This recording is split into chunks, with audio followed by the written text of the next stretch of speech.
Hi everyone, my name is Natalie. Today I wanted to do another recommendations video in connection to Femmeuary, which is a month-long reading challenge hosted by Lauren from Lauren and the Books. She sort of had the idea of making February a month of reading and celebrating women in literature and in the arts. But in particular, she talked about reading books by women or about women. And I love the idea of it, and I really want to participate myself, but I thought to sort of celebrate the beginning of February, I would do a recommendations video and specifically talking about comics. Comics is something that I'm trying to read more of myself. I found a few comics that I really enjoyed, and these are comics that have women working behind the comics themselves. Either they are artists or writers or both are women. But it's also about women, and in particular young women / girls. So these are stories about strong female characters, and I thought it would be a good way to, if you're looking for something in the way of comics, and especially if you're looking for all ages comics, there might be something worth checking out in this video. So I hope you enjoy, and let's get into my recommendations for comics by women, about women, celebrating strong women in comics. Sort of the book that prompted this idea was the book I'm currently reading, which is Witch, Volume 1. This comic is done by Elisabetta Gnone. This is an Italian comic, and I used to read this myself as a teenager, so I loved this comic as a young teen myself. And recently Yen Press have re-released the first 3 volumes, and the remaining volumes will be released throughout 2018. So I really wanted to shout out this comic. It's a comic about 5 girls who discover that they have magical powers, and they are they are called the Guardians of the Vail. There is sort of a multiple dimension thing going on in this world, and they have to protect the sort of the veil between the different worlds to save humankind, both their own dimension and the sort of the sacred dimension, from bad people. That's the simplest way I can make it. But the main characters themselves, the 5 girls, I think they are all 13 years old, so they're just about that age that I was myself while I was reading this. And they have the powers of the elements, earth, fire, water, wind, as their sort of the power origin, and it's just about them trying to figure out this quest that they're forced upon, while also trying to deal with their personal life and the effects that this quest has on that.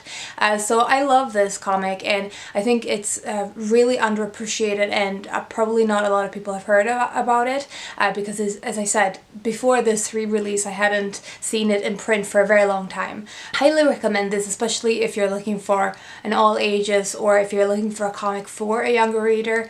Definitely one to check out. Next up I have one that is more targeted towards older teens, I guess, or older readers. The comedy is a bit older in age range, I would say, but this is so pretty, very rotten, and this is a collection of comics and essays by Jane Mai and Anne Nguyen. And this is comics and essays about Lolita. Lolita is a fashion style in Japan. It has nothing to do with Nabokov's Lolita. This is basically about fashion as a form of identity and a way to express identity. The comics themselves are a lot of fun, while also being really heartfelt, and I especially liked Anne Nguyen's comics about various different aspects about identity, loneliness, finding new social circles through an interest like clothes. So the comics are varied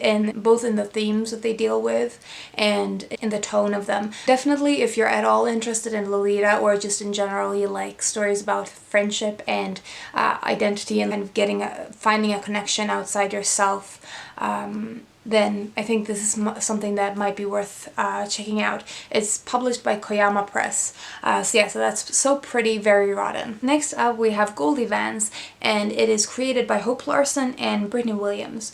And this is a comic about a female detective who is called Goldie Vance, obviously. Yeah, she lives with her father in a resort hotel, so he works there and she sort of helps out with various mysteries going on in the hotel, basically finding things that are lost and things like that. So she ends up kind of involved in a bigger thing, and that isn't even resolved in the first volume, which is the thing I've read of this. So this is an ongoing series, and as I say, it is about a young female detective. But it is also, one of the things I love about this comic is that it's very LGBTQ positive, because Goldie Vance falls in love with a young woman who is, I think, a few years older than her, and their relationship is really positively portrayed. They are very obviously romantically involved, and their relationship is so positively and warmly portrayed in this comic. And I love that, and I haven't seen that much in comics or in general in any kind of media directed towards this age range. It is published by Boombox, which is one of the imprints of Boom Studios, targeted towards a younger audience. It says reading level 11 and up. So I just love this comic. It's a lot of fun and it's really beautifully drawn. I love Brittany Williams' style in this. And definitely if you're looking for a mystery kind of thing, but it's not too serious and not too dark, then this is definitely one to check out. And as I said, it is an ongoing series. The first 2 volumes are out, and I think the 3rd volume is coming out later in 2018. And lastly, we have a Marvel comic. So I don't really read much Marvel or DC because they have the complicated universe thing, but this comic is super fun. It's called Moon Girl and Devil Dinosaur, and it is created by Amy Reeder, Brandon Montclair, drawn by Natasha Bustos. And again, this is a comic that I love the art style of. That is one of my very important factors when I decide on which comics to check out. Moon Girl and Devil Dinosaur, as I said, is a Marvel comic, so there are a few characters like the Hulk that are make sort of a guest appearance, but it's not at all dependent, I don't think, on you knowing much about the Marvel history. So Moon Girl and Devil Dinosaur is about a young girl. I think she's probably about 10 years old. So she's a really smart kid. I think she's interested in space or something like that, and she's has already decided on her future and everything, so she's really focused and she doesn't have a lot of friends. And one day, getting involved in a complicated thing, she ends up finding or meeting a dinosaur in the current times, and she ends up sort of rescuing the dinosaur, and he sort of becomes her sidekick.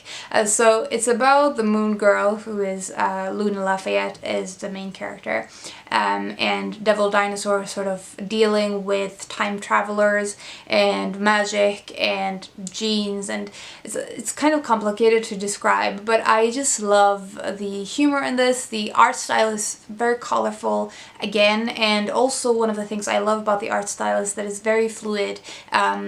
It's sort of almost animated in the form that it's drawn. The main character is really fun as well, so I highly recommend that. If you're looking for something within the 2 main companies, definitely check that out. That was all I wanted to say today. I hope you're having a really good day, and I will talk to you soon.